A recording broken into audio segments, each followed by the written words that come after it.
En la serie ¿Por qué creo lo que creo?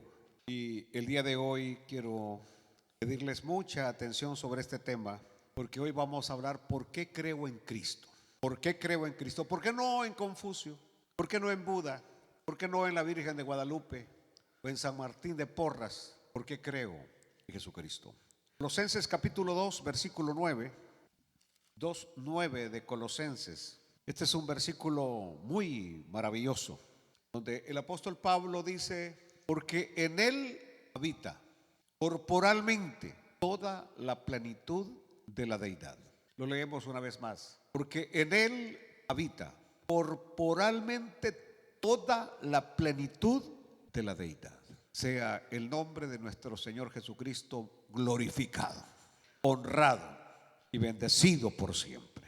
Prepara nuestros corazones en esta noche, glorioso Espíritu Santo, y ministra nuestras vidas, Señor, de acuerdo a nuestra necesidad. En el nombre maravilloso de Jesús, que tu palabra nos edifique, nos plante, nos afirme, Señor. En el nombre de Jesucristo, bendice a los oyentes por radio, televisión, por diferentes plataformas digitales, que sus vidas también sean bendecidas. Digan amén y se sientan, por favor. ¿Por qué creo en Cristo? Esta es una pregunta muy personal, donde yo voy a presentar mis puntos de vista, mis razonamientos. ¿Por qué creo en Cristo? Probable que usted tenga algunos otros puntos, algunas otras razones, pero yo voy a presentar las propias mías. ¿Por qué creo en Jesucristo? ¿Por qué desde que empecé la lectura de la Biblia a mis 11 años y desde los 17 años que ingresé a estudiar para cura, me he mantenido en la fe, me he mantenido en el estudio de las Sagradas Escrituras desde ese tiempo hasta el día de hoy, y sigo en mi fe firme, sin tambalearme, porque creo en Cristo Jesús? Para eso, primeramente me puse a reflexionar: ¿por qué la gente cree en Cristo? ¿Por qué la gente cree en Cristo? Y en estos 40 y algo de años que tengo de predicar el Evangelio, he visto a tantas personas que en algún momento, por un mensaje, por un testimonio de alguien, se emocionan y a la hora del llamamiento levantan la mano y vienen a Cristo Jesús. El fenómeno de nuestro querido predicador, el hermano Antonio Bolaines, con sus videos que pone al final del mensaje, donde la Biblia se cae y que la gente desaparece de un culto, no deja algunas veces de impactar a la gente, y vienen corriendo al Señor. Pero logro descubrir un detalle, y lo he platicado con mi amigo, porque somos grandes amigos, que de repente esa gente que pasó y esas multitudes que pasaron, nunca más las volvemos a ver. ¿Entendió lo que dije? Nunca más las volvemos a ver. Si yo, por ejemplo, preguntara en esta noche cuántos de ustedes son fruto de una predicación de nuestro hermano Antonio, les aseguro que serían muy pocas las manos que se levantaron. Mas, sin embargo, si preguntara cuántos son fruto del trabajo de los líderes en las reuniones familiares, hay muchos acá que son fruto del trabajo de nuestros líderes en las reuniones familiares. Lo que estoy tratando hoy de poner en mesa es que muchas de esas personas que pasan al frente diciendo acepto a Cristo, lo hacen por emoción. Y cuando la emoción termina, prácticamente la decisión que hicieron no fue una decisión firme, estable, contundente, que los mantiene siempre siguiendo al Señor. Esto es como una vez que un amigo mío en El Salvador tenía una cosa que pasaba películas. Mi hermano Kiki Magaña era un amigo mío, y un día me dijo: Ismael, si quieres voy a tu iglesia, a la iglesia que pastoreas, y presento la película El Infierno Ardiente. Y me recuerdo que fue el hermano Enrique y presentó en la iglesia la película El Infierno Ardiente. Y era la primera vez que yo veía la película. Los hermanos de la iglesia, que era una iglesia del campo, era la primera vez que veían la película. ¿Qué pasó? Que cuando terminó la película y él hizo el llamamiento, casi nadie de la iglesia se quedó en la banca. Todos pasaron a reconciliar, a aceptar de nuevo, porque es decir, cuando en la película se veían el montón de llamas ahí, y que la gente gritaba en el infierno, ya se veían en el infierno. ¿Y por qué razón se veían en el infierno? Porque en la película se presentaba el punto de que todos los que pecaban se iban al infierno. Todos los que pecan se iban al infierno. Entonces, y en aquel tiempo uno creía y uno predicaba que los cristianos no pecan. Creo que fui uno de los primeros pastores que empecé a decirles que eso no era cierto, que los cristianos pecamos. Dije que los cristianos todavía pecamos. Y hasta el pastor peca. ¿Quién dijo amén? Entonces, lo que uno no sabe es que cuando uno viene a Cristo, el Señor le perdona todos los pecados. Que la salvación es una seguridad en Cristo Jesús, nuestro Señor.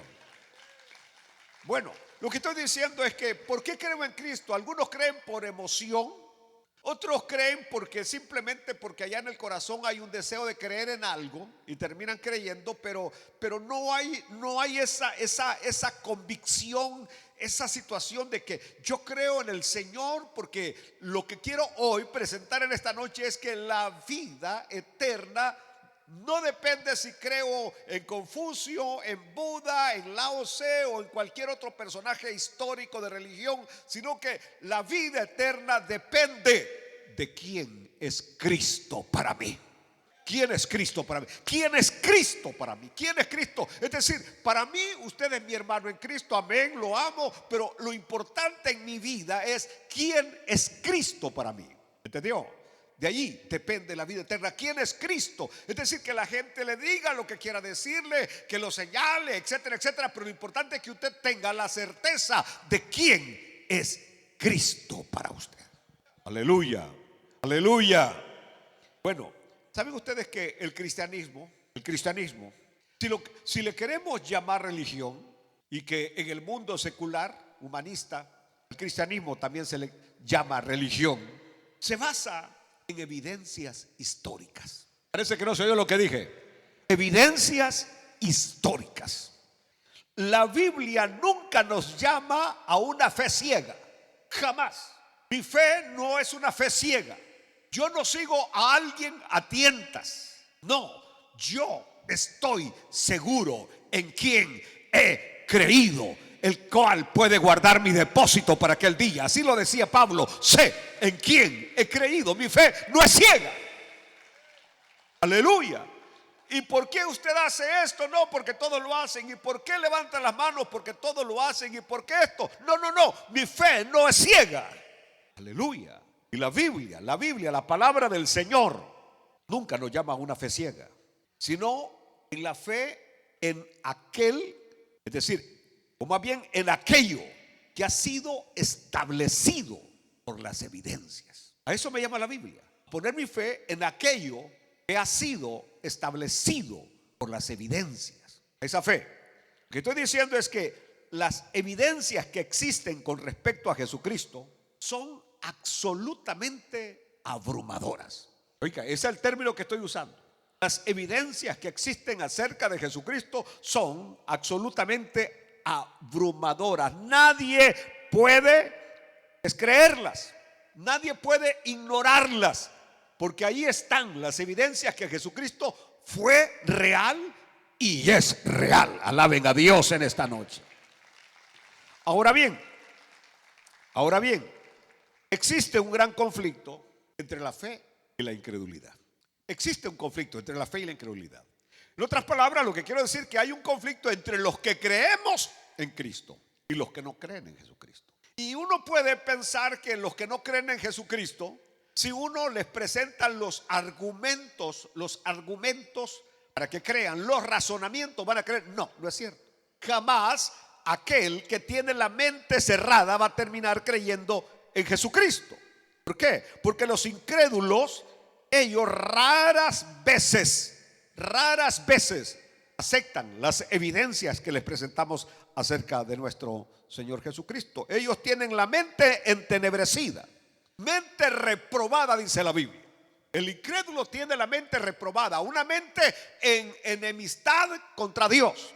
Y usted le presente lo que les presente, ellos no van a creer en Jesucristo.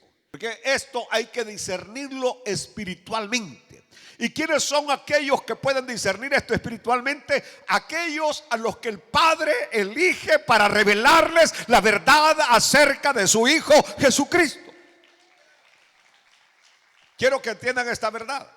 A nadie que el Padre no quiera revelarle a su Hijo, nadie va a aceptar a Cristo Jesús a menos que el Padre se lo revele. Usted debería estar hoy contento y agradecido con Dios que al Padre le plació revelarle a su Hijo a usted. Aleluya, aleluya, aleluya. Bueno, cuando llegamos aquí, hay personas que aman, que son incrédulos, pero que de alguna manera aman la verdad, que son buscadores de la verdad. Hay escépticos sinceros. Aún en la Biblia encontramos un Natanael, en la Biblia encontramos un Tomás, pero eran buscadores sinceros, que simplemente buscaban un punto de apoyo para su débil fe.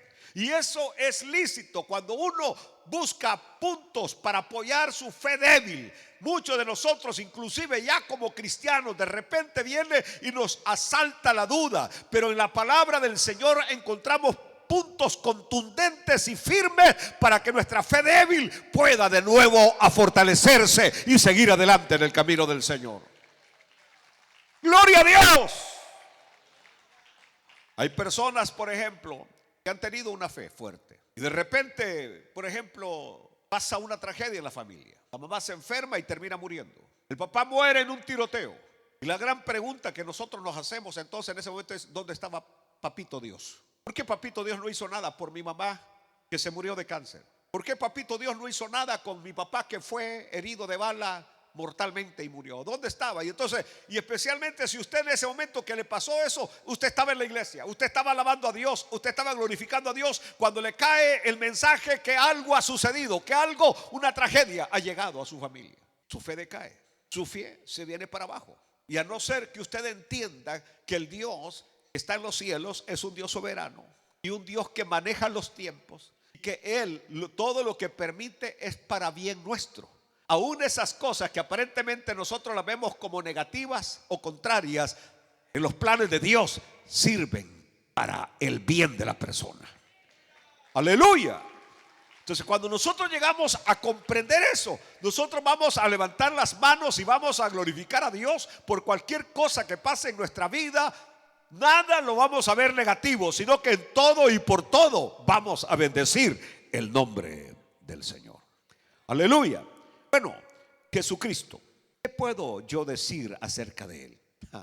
Él es el fundador de la religión más grande en toda la historia del mundo. Inclusive actualmente se habla de más de 1,400 cristianos que dicen creer en Cristo. 1,400,000, 1.4. Es decir, estamos hablando de millones de personas en todo el mundo que creen en Jesucristo. Lo que estamos hablando es que más de una cuarta parte de la población hoy creen en Cristo Jesús como Señor y Salvador de sus vidas. Aleluya. En otras palabras, usted no es el único que no ha doblado rodillas delante de Baal. Usted no es el único cristiano que cree que va para el cielo. Hay millones en todo el mundo, y alabo a Dios por eso, que también son mis hermanos y que están viajando para el cielo. Aleluya. Jesús, Jesús, Jesús, Jesús. ¿Qué diremos de Jesús? Algunos, como el señor, este periodista Jorge Ramos, ateo de primera mano, un ídolo de muchos de ustedes en el pasado, pero un hijo del diablo hasta este momento. No digo yo que algo pueda suceder, porque los planes del Señor son infinitos. En algún momento podemos tener la sorpresa, así como Voltaire, así como muchos otros que en la recta final de su vida terminan rindiéndole su vida al Señor. Pero bueno, ¿qué diremos de Jesús? Algunos dicen que, así como el señor Ramos, que solamente es un mito. Es decir, como muchos otros escépticos, ateos o agnósticos, que Jesús nunca existió. Así es lo que ellos dicen. Jesús nunca existió. Que Jesús nada más existe en nuestra mente religiosa, es lo que ellos dicen. Pero la evidencia en contra de esta incredulidad acerca de Cristo es abrumadora. Cristo hay evidencia que realmente vino a esta tierra, caminó por las calles allá de Judea, existió, y hay evidencias tangibles acerca de eso. Ahora, ¿cómo sabemos que Él existió? Estoy presentando una disertación de evidencias bíblicas. ¿Cómo puedo yo saber que Él existió? Bueno, una de las razones puedo decir es porque la Biblia lo dice. La Biblia lo dice. Este libro, que es un libro único, inigualable, es la palabra de Dios. Aleluya, es la Santa Biblia, las Sagradas Escrituras. Bendito este libro que tengo en mis manos. Y en este libro yo encuentro 4 biografías acerca de Jesús. 4 libros, Mateo, Marcos, Lucas y Juan, que nos dan una biografía de datos y hechos históricos acerca de ese personaje llamado Jesús. Pero muy bien, además de eso, aleluya, alguien puede decir, bueno, pero eso para mí no es suficiente. Bueno, no es suficiente para ti. Pues señores, los historiadores seculares de los tiempos de Jesús, los historiadores seculares de los tiempos de Jesús, no estoy hablando de los que están aquí en la Biblia, pero seculares, ¿como quiénes? Como Tácito, Plinio el Joven, Epicteto, Luciano, Arístides, Galeno, Diosacio, Celso, y Herodes y Julián el apóstata, solamente para mencionar algunos, pero tengo una lista como de 20 historiadores de los tiempos de Jesús. En sus escritos mencionaban a nuestro bendito Salvador, y que algunos decían, le llamamos un gran hombre, pero en realidad decían algunos, Él era más que un gran hombre. Aleluya.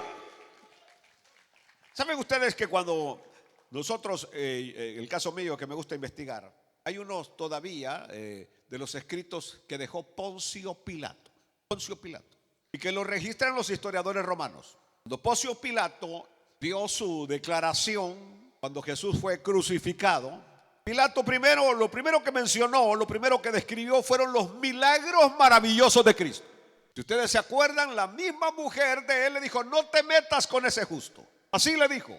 ¿Cómo se llamaba la mujer de Pilato? Correllazo le voy a dar. Le dijo, no te metas con ese justo. Ahí lo buscan en la Biblia, ¿cómo se llamaba?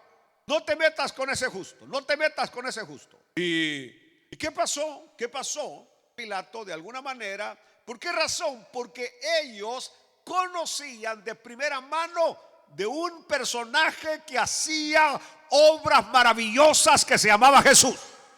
De un personaje que con solo una palabra la lepra desaparecía de los cuerpos. Un personaje que con una sola palabra los vientos se calmaban. Un personaje que caminaba sobre las aguas. Un personaje que hacía caminar al paralítico, que le daba vista al ciego, que hacía oír al sordo y que resucitaba muertos. Y Pilato hace una descripción de los milagros que Jesús realizaba.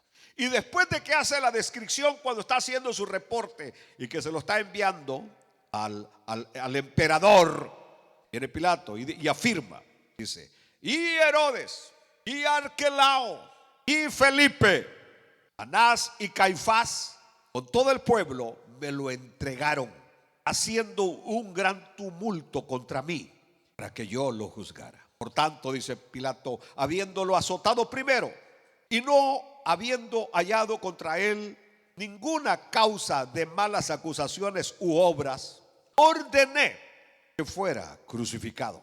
Hubo tinieblas sobre todo el mundo, oscureciéndose el sol a mediodía y apareciéndose las estrellas, pero en ellas no apareció fulgor, y la luna, como si se hubiera convertido en sangre, no dio su luz. ¿Saben ustedes que en la Biblia tenemos un pequeño destello de lo que sucedió desde las 12 a las 3 de la tarde, cuando el Señor está en el Calvario?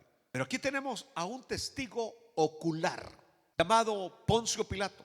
Era el gobernador de Judea. Y Poncio Pilato, en su descripción que está haciendo, dice que cuando lo crucificaron hubo tinieblas sobre todo el mundo. oscureciéndose el sol a pleno mediodía. Oscureciéndose el sol a pleno mediodía. Que aparecieron las estrellas, pero que las estrellas, no había fulgor en las estrellas. Que la luna se convirtió en sangre y no dio su luz. Y esto es interesante porque otro historiador romano explica que no hubo tal cosa como tal milagro. Dice, no, lo que sucedió fue un eclipse de sol. Pero luego otro historiador viene y lo contradice y le dice, era tiempo de Pascua, donde la luna estaba llena. Jamás ha existido un solo eclipse con la luna llena. Así que no hubo tal forma de eclipse, sino que fue la mano de Dios en ese momento que produjo ese milagro en la naturaleza, porque dice también que hubo hasta un terremoto. Es decir, el Hijo de Dios, Cristo Jesús, estaba ahí en el monte del Calvario. Y como que la misma naturaleza se negaba o estaba diciendo, no es posible que el hombre haya llegado hasta esto de matar al creador de todo el universo, porque Cristo es el creador de todo el universo.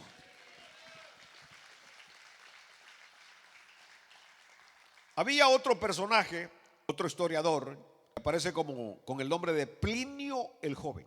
Este tipazo era enemigo del cristianismo. Era prácticamente un Saulo antes de convertirse, porque encarcelaba a los cristianos, como que tenía deleite en capturar a los cristianos y encerrarlos. Y le mandó una carta a Trajano, que en ese tiempo era el emperador Trajano, donde le preguntaba que si tenía que matar a todos los cristianos o solo a algunos. Pero es interesante que en la carta que todavía existe, él viene y dice estas palabras: ¿de qué se les acusa a este grupo? Se les acusa de reunirse en cierto día determinado antes de amanecer, es decir, domingo. Los cristianos primitivos, ellos tenían todos los domingos un culto en la madrugada, un culto matutino, porque estaban conmemorando que un domingo en la madrugada nuestro Señor se levantó de la tumba y resucitó de entre los muertos. Observe, entonces viene y dice, ¿de qué se les acusa? De reunirse un determinado día de la semana antes de amanecer, y cantan en voz alternada un himno a su Dios Cristo. Esto es interesante, porque el mismo Plinio está él diciendo que los cristianos primitivos, ellos creían que Jesús no era solamente un hombre, sino que Jesús era Dios, digno de adorar y digno de bendecir su nombre. El historiador pagano, cuando hablamos del gran historiador que es catalogado como el número uno de los romanos, Tácito. Cuando yo estudié hace muchísimos años, estudié mucho acerca de ese personaje llamado Tácito. Cuando en su historia él habla de los cristianos, habla de una plaga llamada cristianismo, una plaga cuyo fundador era un Cristo de allá de la tierra de Judea, que había sido crucificado en tiempos de Poncio Pilato, y que en ese momento esa plaga no solamente se había regado por toda Judea, sino que había invadido todo el imperio romano. Y yo alabo a Dios porque ese impío está diciendo que el cristianismo había conquistado prácticamente el imperio romano. Aleluya. Es decir, aparentemente le querían hacer un daño al cristianismo, pero ahora lo que nos han dejado son evidencias históricas que el Cristo que usted y yo adoramos es un Cristo real, que existió, que vivió, que fue muerto allá en los tiempos de Poncio Pilato, pero que también se levantó de entre los muertos y que nosotros estamos esperando su segunda venida. Todos los que estudiamos la Biblia sabemos de un personaje judío llamado Flavio Josefo. Flavio Josefo escribió 2 tomos grandes que se llaman La Guerra de los Judíos. Y es interesante el libro de Flavio Josefo porque arranca desde Génesis. Muchos detalles que no encontramos en la Biblia, Josefo los amplía, nos da una luz más de lo que pasó en ese detalle. Pues cuando llega a lo que es la persona de nuestro Señor Jesucristo, Flavio Josefo, que algunos piensan que terminó rendido a los pies del Señor, algunos piensan, no todos, pero algunos creen que sí se convirtió. Pero él habla de un personaje que era un gran hombre. Y dice Flavio Josefo, si es que se le quiere llamar hombre, porque nadie hizo las cosas que Cristo hizo, son únicas. Entonces Flavio Josefo está hablando que Cristo no era nada más un simple hombre, sino que era algo más que un hombre. Yo alabo a Dios por esa situación de que Cristo es declarado por Flavio Josefo como algo más que un hombre. Aleluya. ¿Saben ustedes que a mí me encanta el estudio? He leído miles y miles de libros, pero de repente empiezo a estudiar un personaje, y entre más uno estudia un personaje humano, su fulgor va desapareciendo. Es decir, de repente uno puede tener una imagen, un concepto muy bonito, muy elevado de ese personaje, pero cuando uno ya entra en los detalles de la vida de ese personaje, se va eclipsando, se va opacando, va desapareciendo su fulgor, y usted se da cuenta que no es lo que usted creía que era. Llámese político, llámese poeta, llámese lo que sea. De repente usted va encontrando detalles que ya no va a ser su personaje favorito. Voy a poner un solo ejemplo con el finado Mario Moreno Cantinflas. Y a mí me gustaban las películas de Mario Moreno Cantinflas. Yo vi varias películas de Mario, hasta que una vez empecé a ver algunos detalles de las personas que hablaban, cómo él era realmente. Y cuando dicen que él era muy déspota con sus trabajadores, que él era muy déspota, que habían personas inclusive que no querían ni trabajar con él porque él era muy grosero.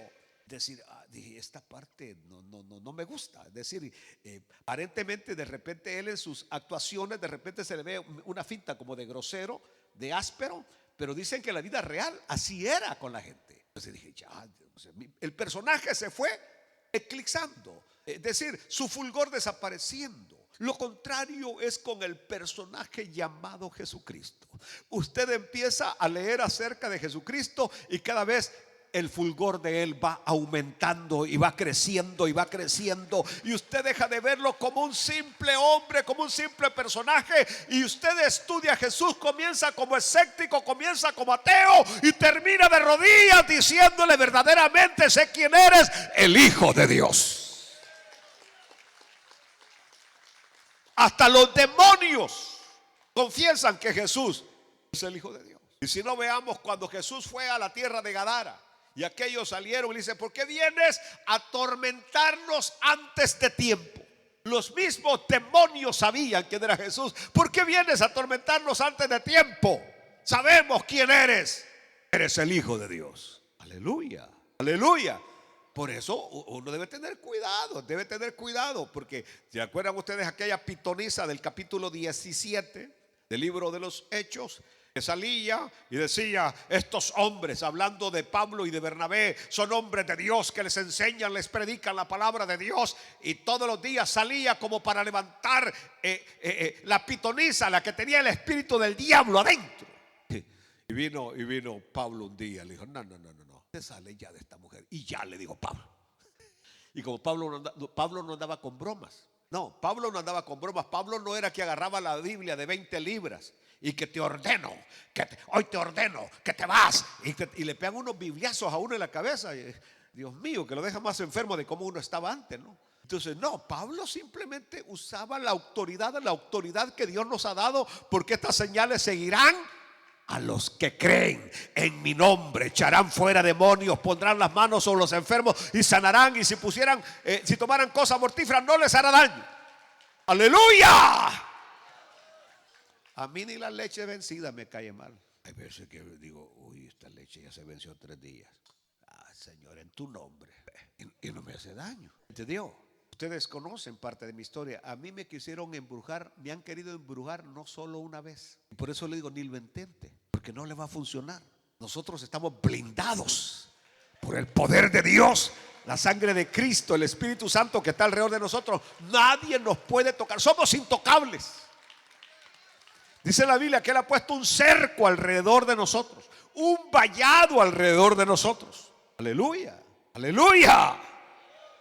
A mí no solo una vez me han querido meter sapos y lagartos en la panza. No han podido y no podrán. Porque yo no he creído en un Cristo muerto, en un Cristo de papel, en un Cristo de madera o de piedra. He creído en un Cristo poderoso, en un Cristo de poder. Conozco a un Cristo de poder. Aleluya. Bueno, la Biblia declara que Jesucristo, que Jesús es el Cristo, el Hijo del Dios viviente. Y Pedro así le dijo: yo sé, tú eres el Cristo, el Hijo del Dios viviente. Aleluya. Juan, en el Evangelio de Juan, se relatan, hace poco terminamos el estudio de Juan, y ahí se relatan 7 milagros mayores. 7 milagros que los que estudiamos el Evangelio de Juan en las reuniones familiares. A ver, los 7 milagros. Número 1, el agua convertida en vino. Número 2, el estanque de Betesda, el paralítico del estanque. Número 3, el paralítico, ese era el paralítico. La alimentación de los 5,000. Número 4, Jesús caminó sobre las aguas. Número 5, la sanidad del ciego. Número 6, la resurrección. Número 7, imaginen ustedes. Ahora, es interesante que Juan nada más relata 7 milagros mayores. Y hago énfasis, 7 milagros mayores. Porque en San Juan capítulo 20, versículo 30 y 31, viene Juan y nos dice lo siguiente. ¿Qué nos dice Juan? Hizo además Jesús muchas otras señales en presencia de sus discípulos, las cuales no están escritas en este libro, pero estas se han escrito para que creáis que Jesús es el Cristo, el Hijo de Dios, y para que creyendo tengáis vida en su nombre. Aleluya. ¿Saben ustedes que los discípulos, ellos conocieron mejor a Jesús que nosotros? ¿Por qué, pastor? Caminaron con él, anduvieron con él 3 años y medio. Ellos lo oyeron personalmente, las enseñanzas. Aleluya. Lo vieron cuando le ganaba al alba para ir a orar. Lo vieron actuando en autoridad cuando llegaban a Cafarnaúm y en la noche le traían a todos los necesitados y los sanaba a todos con la palabra de poder. Estos creyeron en él, y excepto Juan y Judas, todos ofrendaron su vida por la fe en Cristo Jesús. Todos ellos, 10 de los apóstoles, ofrendaron su vida y murieron martirizados por la fe en Cristo Jesús. ¿Entienden? Es decir, ellos lo conocieron. Nadie entregaría la vida por alguien que saben que no es lo que dijo que era. Pero ellos sabían que no iban a temer al hombre ni lo que el hombre podía hacer con la vida de ellos, porque después de eso había una vida mejor con su Señor y Salvador Jesucristo. Ahora bien, Jesús cumplió las profecías del Antiguo Testamento. ¿Saben ustedes cuántas profecías hay en el Antiguo Testamento acerca del Mesías? ¿Saben cuántas son? 433 profecías. 433 profecías. Y Jesús cumplió 432 profecías. ¿Cuál es la única profecía que Jesús no cumplió? La que tiene que ver con su segunda venida, porque esa la estamos esperando todavía. Y si Él cumplió 432, quiere decir que va a cumplir la número 33 también, la 433. 432 profecías cumplidas del Antiguo Testamento en la vida de nuestro Señor Jesucristo. Ahora, hoy van a aprender algo. Es decir, los que están aquí van a aprender algo. Ni deberíamos transmitirlo por Facebook para que esto no lo aprendan ellos, porque no pagaron el precio de venir. Pero por ejemplo, cuando uno lee Génesis del capítulo 3 y versículo 15, se habla que el Mesías o el Cristo iba a ser simiente de la mujer. Jesús nació de una virgen. Entonces es el único que exclusivamente puede ser llamado simiente de la mujer. Parece que no lo entendieron. Todos los demás no somos simientes de la mujer, porque en nuestro nacimiento o formación somos parte papá y la mamá. Es decir, cuando hubo la oportunidad, porque ahora ya no hay muchas oportunidades, ¿no? Porque ahora, es decir, cuando hablamos de amistad, 2 personas son amigas sin derecho a sexo, y eso es el matrimonio, los que entendieron. Entonces pareciera como que otros tienen derecho a eso, pero no el esposo. Bueno, pero olvídense de eso, esas son reflexiones locas mías. por todas las quejas que vienen a ponerme los hermanos, ¿verdad? O sea, porque más que todo son ellos los que se quejan, yo no sé. Pero volvamos a este punto. En todos nosotros ha tomado participación hombre y mujer. Solo en Jesús nada más participó la mujer, porque el Espíritu Santo vino sobre María. Así que probablemente cuando usted antes leía que él iba a ser simiente de la mujer, no entendía por qué Moisés decía en Génesis que iba a ser simiente de la mujer. La profecía ahí estaba, pero muchos no la han entendido, que simplemente lo que estaba diciendo desde allá, desde el Génesis, el Señor, es que en el nacimiento del Mesías, del Cristo, de la gloria, no iba a participar varón, sino que solamente iba a tener participación la mujer. Claro, si yo profundizara hoy, pero no lo voy a hacer, diría, ¿por qué, pastor? ¿Por qué simiente de la mujer? ¿Por qué solamente simiente de la mujer? ¿Por qué? Porque ella fue engañada. Y por ese engaño, que la serpiente le engaña, entonces, y Adán no fue engañado prácticamente. Adán simplemente era de que él no iba a dejar que la Eva se le fuera. Así que sí, y lo dicen los rabinos, lo dicen los comentaristas rabinos, que Adán, él pecó de manera voluntaria, no engañada. Eva pecó engañada, pero Adán no. Adán lo hizo simplemente porque la habían sacado de aquí, de una costilla cerca del corazón, y la amaba a la Eva terriblemente. Entonces, dentro de lo que era el pensamiento religioso, a la mujer se le veía como abajo. Porque por tu grandísima culpa, hoy tenemos que derramar sudor, hoy tenemos que trabajar, hoy tenemos que hacer otro. Si no te hubieran dejado engañar, no hubiera pasado esto. Pues el Señor reivindicó a la mujer cuando, sin necesidad de hombre, vino el Salvador del mundo a través de ella. Aleluya.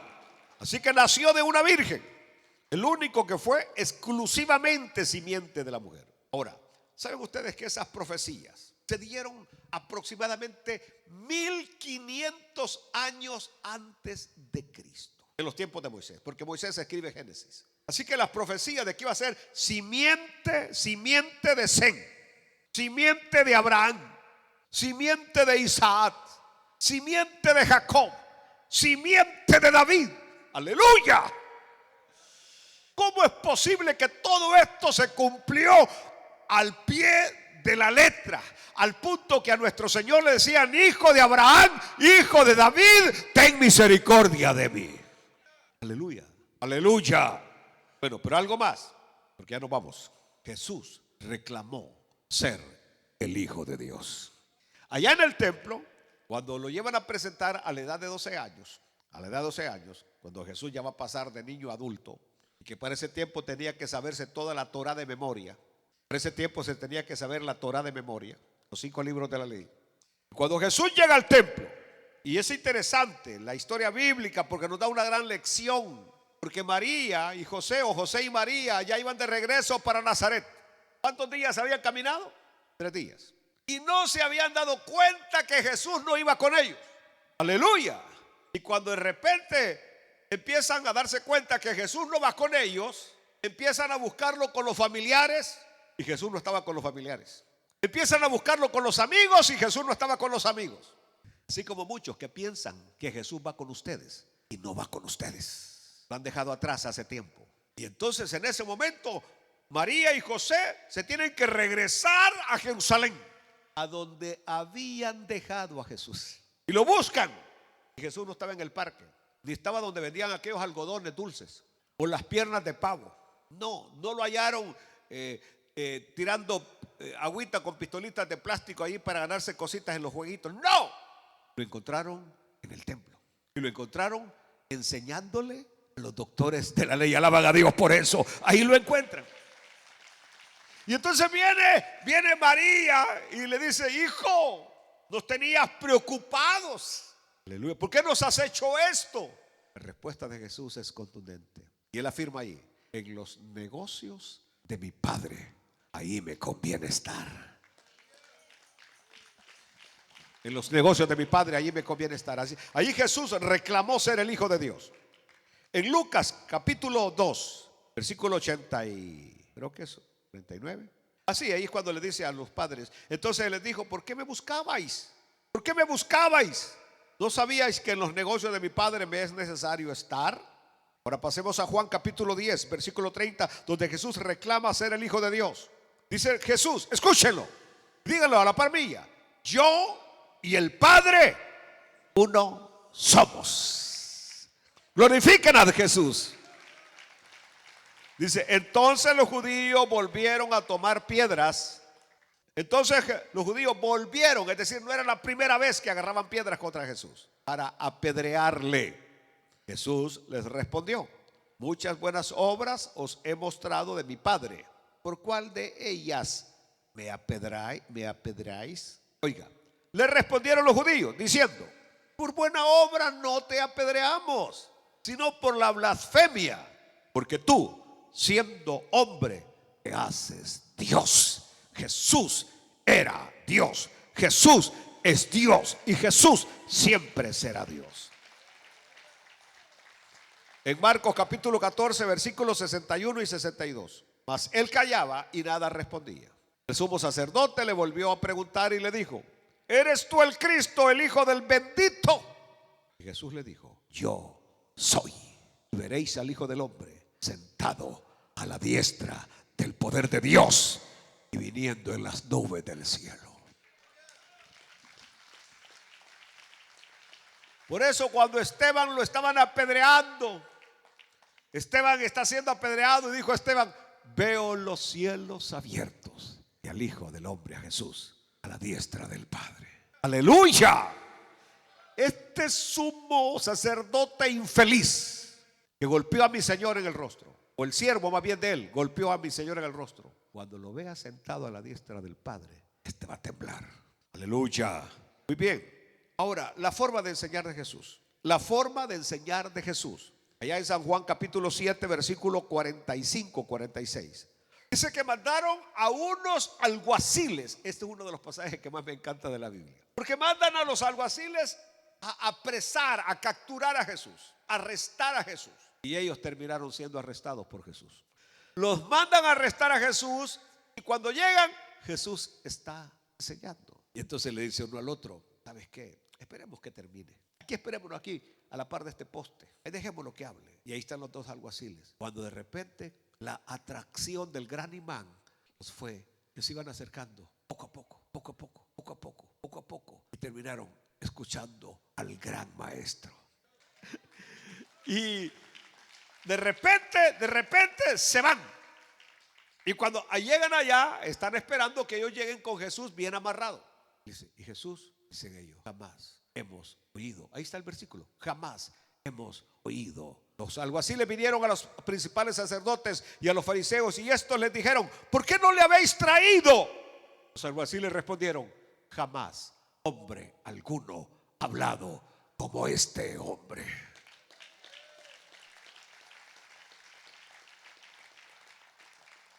En Mateo 7:29 nos dice que porque les enseñaba como quien tiene autoridad y no como los escribas. Alabado sea su santo nombre. Aleluya, aleluya, aleluya, aleluya. Es decir, nadie ha enseñado como él. ¿Pero por qué creo en Jesús? Porque él venció a la muerte. Venció a la muerte, triunfó sobre la muerte y resucitó victoriosamente y se fue a sentar a la diestra del Padre. Alaben, bendigan el nombre del Señor esta noche. Pónganse de pie. Por eso creo en Jesús, porque he leído la historia, la biografía de Mahoma y no me convence. He leído la biografía de Buda y no me convence. He leído al gran sabio Lao Tse y como humano, tremenda sabiduría, pero no me convence que sea Dios, porque el que tendría que salvarme a mí y a usted, él tenía que ser Dios. Jesús, sí, puedo decirlo en esta noche con seguridad: Jesús es Dios, digno de adoración, digno de alabanza, digno de gloria, digno de los aplausos, digno de todo nuestro Señor.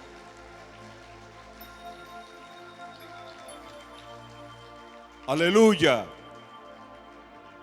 Hay un canto que se llama En Jesucristo, mártir de paz, que es el que quiero empezar a usar cuando termino mis mensajes.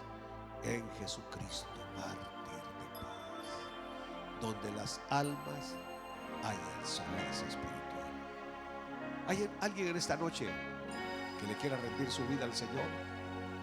¿Hay alguien que le quiera rendir su vida a Jesucristo en esta noche? Es un día miércoles, pero aquí está el Señor para salvar, para perdonar, para dar vida eterna. ¿Hay alguien? ¿Hay alguien en esta noche que le quiere entregar su vida al Señor? ¿Hay alguien? ¿Quién viene a Jesús?